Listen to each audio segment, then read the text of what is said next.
Hi everybody and welcome to another video.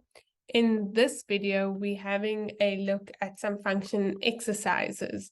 So this year is some revision and some exam type questions or some end of section type questions to help you get familiar with the section. So I suggest you have a look at this video once you have watched the functions videos.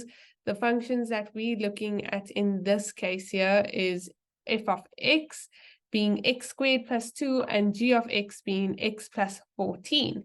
And we have the following questions on these two graphs. So let's have a look at it. So the first question, so it is calculate the following. So this video will be multiple questions on these two functions. So please follow the whole series. So for now, we're starting with some introductory questions, testing your knowledge on the notation, function notation. So the first one says calculate f of 5. So what does that mean? It means in the function of f, so let's just highlight f in a color. So f is this function over here. What type of function is f? We can see the degree of x or the power of x. The highest power of x is 2. So this function f, you should identify it as being a parabola.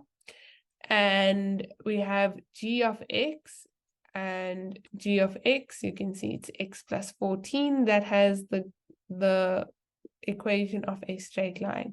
So over here we have f of x is a parabola and g of x is a straight line function. So whenever a question has f, it's referring to this equation here, which is the one of the parabola. And when it has g, then it's referring to the second one, which is a straight line. So the first one that we have to do is calculate f of 5. So what does that mean? It means that in the place of x in this equation, what we're going to do to get f of 5 is replace x everywhere that we see. We're replacing 5 everywhere that we see x.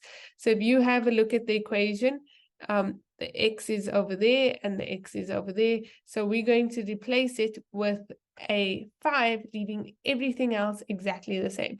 So f of 5 is then 5 squared plus 2. So in the place of x, we've just added 5, which is 25 plus 2, which gives us an answer of 27. So if that was f of 5. Let us have a look at the second one. If you'd like, you can pause it and see if you can try it by yourself before playing the video and checking if you've got it correct.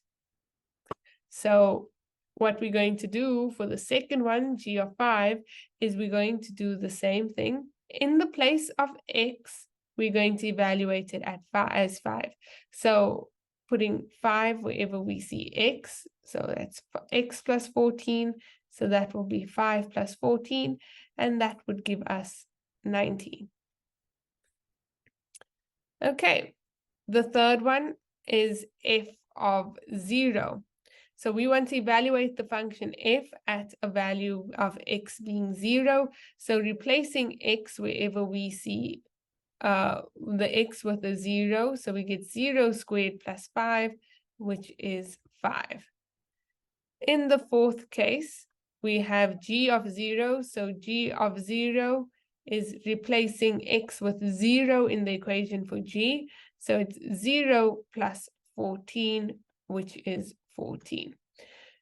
Quickly, just on this, f of 0 and g of 0, or any function evaluated at 0, that is another way of us finding out what is the y-intercept. So if ever you see the question like this, you are finding out the y-intercept. You're making x equal 0. So you're finding the y-intercept. So f of 0, g of 0, if anybody they ask you to evaluate a function at 0, they're actually asking you to find the intercept.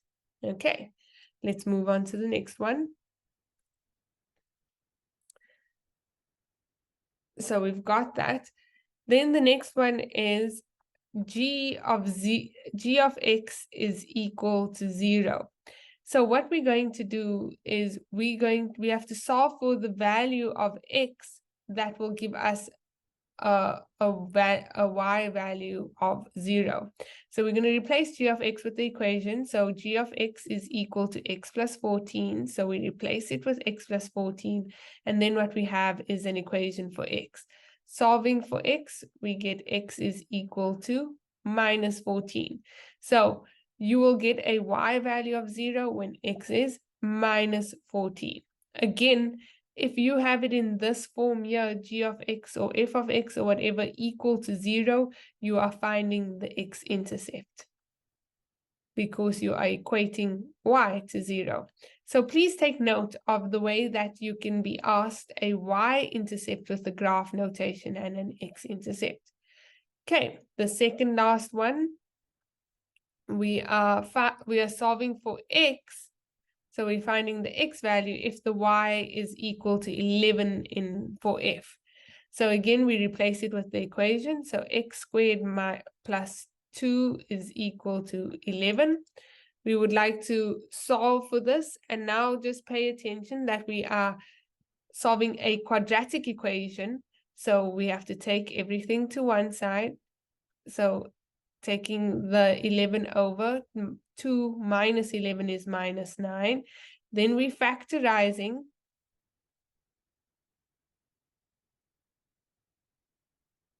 So we get x is equal to 3 or x is equal to negative 3. Please note that your ability to solve functions depends on your algebra.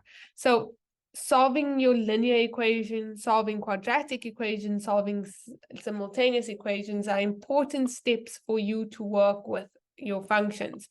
Solving exponential equations and algebraic fractions are also really important. So please make sure you review your algebra and you have a strong foundation before working with your functions. Okay, so there we've got our two x values that would give us a value of 11 if we evaluate it for f. And the last one is we want g of x is equal to minus 3. We're solving for x. So again, we replace it with the equation of g of x. The equation of g of x was x plus 14. So is equal to minus 3. And here we have a linear equation where we're solving for x. So it's minus 3 minus 14, which is minus 17.